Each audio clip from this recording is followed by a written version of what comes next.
నమస్తే, నేను మీ సతీష్. రామ్ గోపాల్ వర్మ ఒకప్పుడు సంచలనమైనటువంటి డైరెక్టర్గా పేరు పొందినటువంటి వ్యక్తి. ప్రస్తుతం అయితే ఒక విలువలు లేని ఒక మృగంగా కూడా ఈ రోజున అనేక మంది విమర్శిస్తున్నటువంటి పరిస్థితి. మరి ఆయన తాజాగా తీసుకున్నటువంటి వ్యూహం సినిమా కూడా ప్రస్తుతం రాజకీయ వర్గాల్లో కూడా చర్చనీయాంశంగా మారింది. ఈ క్రమంలోనే ఎన్నో వివాదాలకు కేంద్ర బిందువుగా కూడా మారుతూ ఉంది. మరి ఇదే అంశంపై మనతో చర్చించేందుకు సీనియర్ జర్నలిస్ట్ సత్యమూర్తి గారు ఉన్నారు. సార్ నమస్కారం. నమస్కారం అండి. వ్యూహం అనేటువంటి ఒక సినిమా రామ్ గోపాల్ వర్మ అని దర్శకుడిగా చెప్పుకునేటువంటి ఒక వ్యక్తి తీసింది. అది ఈ రోజున ఆంధ్రప్రదేశ్ రాజకీయాల్లో ఒక వివాదాల కేంద్ర బిందువుగా మారింది అనేటువంటి చర్చలు వస్తూ ఉన్నాయి. దీనికి కారణాలు ఏంటి, అసలు ఆ వ్యూహం సినిమా ఈ ఓవరాల్ జరుగుతున్నటువంటి పరిణామాలని ఎలా చూడాలంటారు? అసలు రామ్ గోపాల్ వర్మ అనే ఒక వ్యక్తి మీద మనం డిస్కస్ చేసుకోవటమే చాలా చండాలమైన విషయం. ఈ రామ్ గోపాల్ వర్మ ఏం చేస్తాడు అంటే, అతని దగ్గర మొత్తం ఆ క్రియేటివిటీ ఎవాపరేట్ అయిపోయింది. ఇప్పుడు అతనికి క్రియేటివిటీ లేదు. అతనికి ఎంతసేపటికి ఏంటంటే క్రియేటివిటీ లేదు. ఏం చేయాలి, ఏ విధంగా డబ్బులు సంపాదించాలి, మనం ప్రజల్లో ఏ విధంగా ఉండాలి అంటే, అందుకని ఆ ప్రయత్నంలో భాగంగా కొన్ని కాంట్రవర్షియల్ సబ్జెక్టులు ఎంచుకుంటాడు.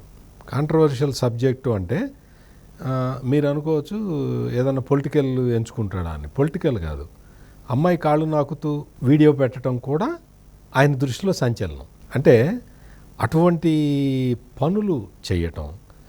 ఎవరో ఒక అమ్మాయి సినిమాల్లో నటించటానికి వస్తే ఆ అమ్మాయి అంగాంగ వర్ణన చేయటం, అది తనేదో ఒక అభ్యుదయ భావాలు ఉన్నట్టు, తను ఒక అభ్యుదయ భావాలతోటి ఉంటున్న వ్యక్తిలాగా ఒక నీచమైన సంస్కృతితోటి, నీచమైన భావనలతోటి అతను ప్రచారం పొందే వ్యక్తి. అంతకు మించి అతన్ని ఏదో పెద్ద సినిమా డైరెక్టరు, పెద్ద సినిమాలు డైరెక్ట్ చేశాడు అనేది కరెక్ట్, కానీ చేస్తాడు అనేది మాత్రం అందులో చెప్పుకోవాల్సిందేమీ లేదు. అతను ప్రతిసారి కూడా ఒక సక్సెస్ఫుల్గా మనం సినిమా ఎలా తీయాలి అని ఆలోచిస్తాడు. అంటే సక్సెస్ఫుల్గా అంటే మీరు ఆలోచించవచ్చు, అమ్మో రామ్ గోపాల్ వర్మ సినిమా సక్సెస్ఫుల్గా అని సత్యమూర్తి గారు కూడా చెప్తున్నారు. ఏదో 100 రోజులు ఆడుతుందో, 200 రోజులు ఆడుతుందో, ఒక 1000 కోట్లు 2000 కోట్లు కలెక్ట్ చేస్తుందేమో అనుకోవచ్చు. సక్సెస్ఫుల్ అంటే సినిమా సక్సెస్ఫుల్ కాదు, ఆయన డబ్బులు కొట్టేయటంలో సక్సెస్ఫుల్. మీకు పాయింట్ అర్థమైంది కదా. సినిమా సక్సెస్ కాదు. ఆయన ఏదో కమ్మరాజ్యంలో కడప రెడ్లు అనేది తీశాడు సినిమా. ఏదో లక్ష్మీ పార్వతికి ఒక ప్రోగా, అసలు లక్ష్మీ ఎన్టీఆర్ లక్ష్మీ పార్వతిని ఒక మహాదేవతలాగా ఒక చూపించి అదేదో ఒక సినిమా తీశాడు. ఇటువంటి సినిమాలు ఎక్కడన్నా ఆడినాయా? అసలు ఎవరికైనా తెలుసా? అది రిలీజ్ అయిన విషయం తెలుసా? ఇది కూడా అంతే. ఈ వ్యూహం సినిమాలో ఏంటి అంటే, జగన్మోహన్ రెడ్డిని ఒక ఇమేజ్ పెంచాలి. జగన్మోహన్ రెడ్డి మీద ఉన్న ప్రధానమైన మచ్చ ఏంటి అంటే, తండ్రి శవం అక్కడ ఉండంగానే ఆయన సంతకాలు సేకరించి నన్ను ముఖ్యమంత్రిని చేయండి అని చెప్పి సంతకాలు సేకరించి సోనియా గాంధీకి పంపించాడు. అప్పట్లో కాంగ్రెస్లో ఉండేవాడు, పంపించాడు అనేది ప్రధానమైన ఆరోపణ. దీని మీద కొంతమంది మేము సంతకాలు పెట్టామనే వాళ్ళు కొంతమంది ఉన్నారు, నాకు తెలిసింది కానీ నేను సంతకం పెట్టలేదు అనేవాళ్ళు కొంతమంది ఉన్నారు. ఆనాటి మాజీ ముఖ్యమంత్రి రోసయ్య గారు నేరుగా ఒక మీడియాలో చెప్పారు, ఈ విషయాన్ని చెప్పారు. ఇప్పుడు ఉండవెల్లి అరుణ్ కుమార్ లాంటి వాళ్ళు ఏం చెప్తారు అంటే, నేను అది విన్నట్టు గుర్తు ఉంది కానీ నేను సంతకం పెట్టలేదు అంటారు. ఆయన అప్పుడు ఎమ్మెల్యే కాదు కాబట్టి సంతకం పెట్టి ఉన్నాడు కదా. విషయం ఎందుకు చెప్తున్నానంటే, దీని మీద భిన్నమైన కామెంట్లు ఉన్నాయి, భిన్నమైన వాదనలు ఉన్నాయి. అందుకని ఆ వాదనలన్నీ తప్పు. జగన్మోహన్ రెడ్డికి తన తండ్రి అంటే అపారమైన గౌరవము, అసలు ఎంతో అద్భుతమైన ప్రేమ, తండ్రి కొడుకుల బంధము అసలు చాలా విడదీయరానిది అని ఒక ప్రొజెక్ట్ చెయ్యాలి అనేది రామ్ గోపాల్ వర్మ వ్యూహం. ఈ వ్యూహం వరకు చేసుకుంటే ఎవరికీ అభ్యంతరం లేదు. అంటే జగన్మోహన్ రెడ్డిని అవతార పురుషుడుగా, ఆయన ఒక అభినవ యేసుక్రీస్తుగా రామ్ గోపాల్ వర్మ చూపించాడు అనుకోండి, ఎవరికి అభ్యంతరం ఉంటుంది?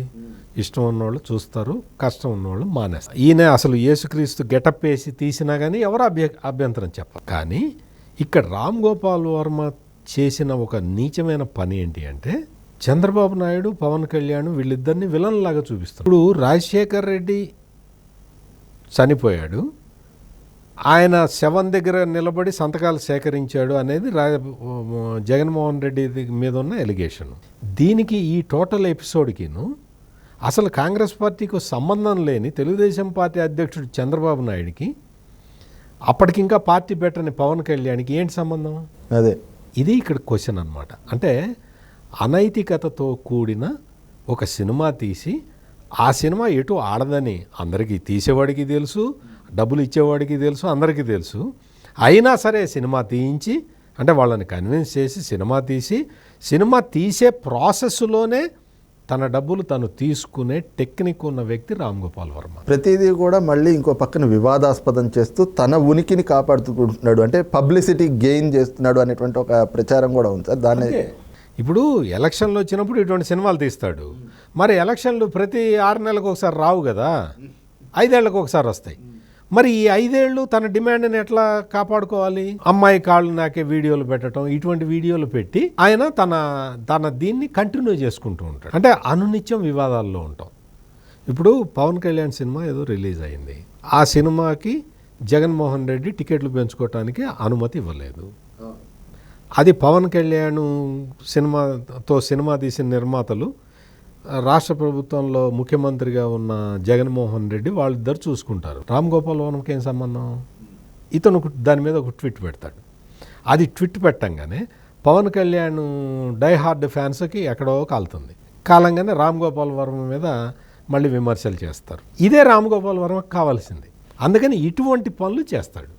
ఆ మధ్య పవన్ కళ్యాణ్ మీద కూడా ఏదో సినిమా తీశాడు. అంటే ఏంటి అంటే, ఇప్పుడు ఇంకొక టెక్నిక్ ఏంటి, పవన్ కళ్యాణ్ని తిట్టాలి, చిరంజీవిని పొగుడతాడు. అంటే అన్నదమ్ముల్లో అన్నని పొగిడి తమ్ముడిని తిడితే ఓకేనా?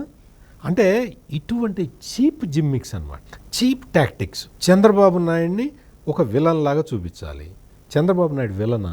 సమైక్య ఆంధ్రాలో ముఖ్యమంత్రిగా చేశాడు అత్యధిక కాలం, తర్వాత విభజిత ఆంధ్రప్రదేశ్కి ముఖ్యమంత్రిగా చేశాడు.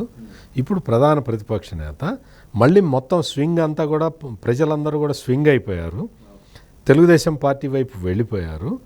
నువ్వు చంద్రబాబు నాయుడిని విలన్ అని ఎట్లా అంటావు? అంటే ఇతని ప్రయత్నం అదనమాట. అంటే డబ్బులు కొట్టేయటానికి, డబ్బులు తన పారితోషికం రూపంలో డబ్బులు తీసుకోవటానికి, ఆ ప్రక్రియలో భాగంగా ఇటువంటి కుట్ర కోణంతో కూడిన సినిమాలను తీసుకురావడం. వ్యూహం సినిమాలో ఏముందో మనం చూడలేం, మనం ట్రైలరే చూసాం. ఆ ట్రైలర్ చూస్తేనే ఆ సినిమా అర్థమైపోతుంది. నువ్వేదో పెద్ద ఒక జగన్మోహన్ రెడ్డికి నువ్వు ఒక అభిమానిలాగా సినిమా తీస్తానంటే తీసుకో. ఇదేంటి నువ్వు ఇప్పుడు రాజశేఖర రెడ్డి చనిపోయాడు, అదొక దురదృష్టకరమైన సంఘటన.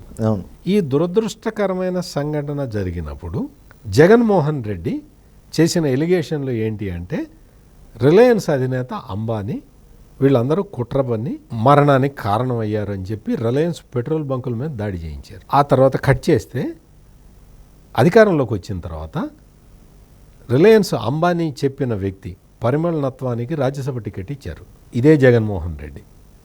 మరి ఈ టోటల్ ఎపిసోడ్ మీద సినిమాది.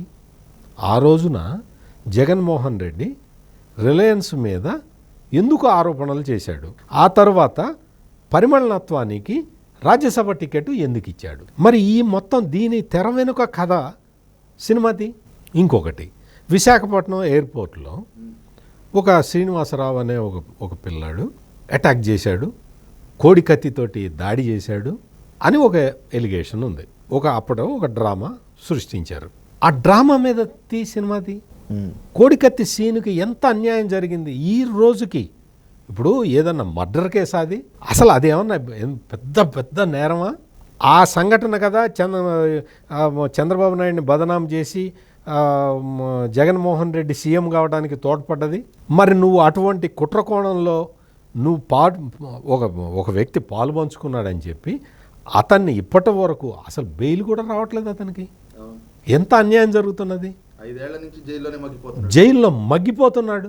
ఏ నేరము చేయకుండా మరి అటువంటి వ్యక్తి మీద అటువంటి జీవితాన్ని ఆధారం చేసుకొని నువ్వు ఒక సినిమా తీ. కోడికత్తి సీను మీద కోడికత్తి సీను జీవితం ఆధారంగా అని ఒక సినిమా స్టోరీ రాసుకొని కోడికత్తి సీనుకి ఎంత అన్యాయం జరిగింది, ఆ కుటుంబం ఎంత విచ్ఛిన్నమైపోతున్నది, ఆ తల్లిదండ్రి ఎంత మనోవేదన అనుభవిస్తున్నారు, అసలు ఆ పిల్లాడు అతని వయసు మొత్తం జైల్లోనే గడిచిపోతున్నదే, కడుపు తరుక్కుపోతుంది కోడికత్తి సీను విషయం తలుచుకుంటే. మరి అటువంటి సబ్జెక్టు తీసుకొని ఒక సినిమా తీ. జగన్మోహన్ రెడ్డి కుట్ర, దాని వెనక కుట్ర ఉన్నది జగన్మోహన్ రెడ్డి కుట్ర కదా, మరి దాని మీద సినిమా తీ. తండ్రి శవాన్ని పక్కన పెట్టుకుని సంతకాల సేకరణ మీద కూడా తీయచ్చు, బాబాయ్ హత్య కేసు విషయము తీయచ్చు. మరి అవన్నీ తీయవా? చంద్రబాబు నాయుడికి ఏమి సంబంధం? చంద్రబాబు నాయుడిని విలన్గా చూపిస్తావా? అంటే నీ ఉద్దేశం ఏంటి? అంటే నువ్వు కేవలం నీ సినిమా ఆడుతుందో ఆడదో సంబంధం లేకుండా నీ నిర్మాతల దగ్గర నుంచి నీ పారితోషికం నీకు వచ్చేలాగా చేసుకోవటానికి నువ్వు వేసిన వ్యూహం ఇది, నువ్వు వేసిన ప్లాన్ ఇది. సరే, అదే సమయంలో ఇప్పుడు మరొక అంశం కూడా తాజాగా తెరపైకి వచ్చింది. ఆర్జీవీ తల నరికి తీసుకొస్తే ₹1 కోటి ఇస్తాను అంటూ ఒక టీవీ డిబేట్లో కొలిక్పూడి శ్రీనివాసరావు అనేటువంటి వ్యక్తి చేసినటువంటి కామెంట్స్, దానిపైన కూడా ఫిర్యాదు చేయడము, ఈ అంశాలన్నీ చూసాం. కానీ ఇక్కడ ఇంకొక అంశం ఏమిటి అంటే ఇది కూడా కొంత పబ్లిసిటీ స్టంట్ అని చెప్పేసి అని చెప్తా ఉన్నారు. అట్ ద సేమ్ టైం ఆ ఘటన జరిగింది, అలాంటిది ప్రజాస్వామ్యవాదులుగా ఎవరు కూడా దాన్ని సపోర్ట్ చేయరు. కానీ ఆ ఘటన జరిగింది, ఆ టీవీ ఛానల్ ఉన్నది, కానీ ఆ డిబేట్ జరిగింది, కానీ అదంతా కూడా తెలంగాణ భూభాగంలో జరిగింది. మళ్ళీ ఆర్జీవీ దాని మీద ఫిర్యాదుని ఆంధ్రాకి వెళ్ళి అక్కడ డీజీపీకి చేయటం, అసలు ఈ అంశాన్ని ఎలా చూడొచ్చు? అసలు ఇప్పుడు ఆ టీవీ డిబేట్లో అది అతను కొలిక్పూడి శ్రీనివాసరావు ఏంటి అంటే అదొక వే ఆఫ్ ఎక్స్ప్రెషన్, యాంగర్కి ఎక్స్ప్రెషన్ అంతే తప్ప. ఇప్పుడు ఇదే విషయాన్ని రామ్ గోపాల్ వర్మ చాలాసార్లు చెప్పాడు, నా సినిమా నా వే ఆఫ్ ఎక్స్ప్రెషన్ అని చెప్పాడు. జగన్మోహన్ రెడ్డి గారు కూడా చెప్పారు, తెలుగుదేశం పార్టీ ఆఫీస్ మీద దాడి చేసినప్పుడు వే ఆఫ్ ఎక్స్ప్రెషన్ అని అప్పుడు డీజీపీ కూడా అది చెప్పాడు. అందువల్ల కొలిక్పూడి శ్రీనివాసరావుది వే ఆఫ్ ఎక్స్ప్రెషన్, దాన్ని నువ్వు లెటర్ అండ్ స్పిరిట్గా తీసుకోకూడదు, దాన్ని వే ఆఫ్ ఎక్స్ప్రెషన్గా తీసుకోవాలి. నువ్వు ఆ వే ఆఫ్ ఎక్స్ప్రెషన్గా ఇప్పుడు కొలిక్పూడి శ్రీనివాసరావు ఆయన ఐఏఎస్కి ప్రిపేర్ అయ్యే స్టూడెంట్లకి ట్రైనింగ్ ఇచ్చే ఆయన ప్రొఫెసర్. ఆయన ఏమి మామూలుగా అల్లటప్ప రోడ్డు మీద తిరిగే మనిషి కాదు, అంటే ఐఏఎస్లకి ట్రైనింగ్ ఇచ్చే వ్యక్తి. మరి అటువంటి వ్యక్తి ఇట్లా ఎందుకు మాట్లాడతాడు? That is his way of expression. You must appreciate that. ఇక్కడ మీరు అన్నది ఇంకొక పాయింట్ కూడా కరెక్ట్. ఇక్కడ డిబేట్ ఇక్కడ జరిగింది, హైదరాబాదులో డిబేట్ జరిగితే తీసుకెళ్ళి ఆంధ్రప్రదేశ్ డీజీపీకి కంప్లైంట్ చేశాడు. అదే అక్కడే మీరు అర్థం చేసుకోవాలి ఏంటి అంటే ఆ కంప్లైంట్లో ఏం పస ఉందో లేదో తెలియదు. అందుకని ఆ కంప్లైంట్ని తీసుకెళ్ళి జగన్మోహన్ రెడ్డి సామ్రాజ్యంలో ఇస్తే దాని మీద ఇంకా పబ్లిసిటీ వస్తుంది అని ఆయన ఉద్దేశం. అంతే తప్ప ఇందులో అయ్యేది లేదు, పోయేది లేదు. It is a way of expression. మనం ఆ పద్ధతిలోనే చూడాలి తప్ప రామ్ గోపాల్ వర్మ కంప్లైంట్ని మనలాంటి వ్యక్తులు పెద్ద సీరియస్గా తీసుకోవాల్సిన అవసరం. రైట్, ఇది చూస్తున్నాం కదా. ముఖ్యంగా ఏదైతే విలువలు కోల్పోయినటువంటి వ్యక్తిగా రామ్ గోపాల్ వర్మ చేస్తున్నటువంటి చర్యలన్నీ కూడా ఈ రోజున కేవలం తన ఉనికిని కాపాడుకోవడానికి, అలాగే తను ఒకడిని ఉన్నాను సమాజంలో అని చెప్పేసి పోర్ట్రే చేసుకోవడానికి ఒక పబ్లిసిటీ స్టంట్లుగానే ఈ రోజున ఈ రకమైనటువంటి ఫిర్యాదులు ఇవన్నీ చేస్తూ ఉన్నాడు. ఇంకో పక్కన ఏదైతే సినిమాల పేరుతోటి రాజకీయంగా కొంత భావోద్వేగాలు రెచ్చగొట్టి కొన్ని అసాంఘికమైనటువంటి కార్యక్రమాలు ఏవైతే చేస్తూ ఉన్నారో అది మాత్రం ప్రజాస్వామ్యంలో ఎక్కడా కూడా హర్షించదగ్గటువంటి విషయం కాదు. ఇదే జగన్మోహన్ రెడ్డి కుట్రలు ఏ విధంగా ఉంటాయి అనడానికి రామ్ గోపాల్ వర్మ తోటి ఇప్పుడు తెరపైకి తెస్తున్నటువంటి ఈ వ్యూహం అనేటువంటి సినిమా ఉందో అది ఒక ఉదాహరణగా కనిపిస్తోంది అన్నటువంటి భావన అయితే కనుక సీనియర్ జర్నలిస్ట్ సత్యమూర్తి గారు వ్యక్తం చేస్తూ ఉన్నారు. Thank you. నమస్కారం.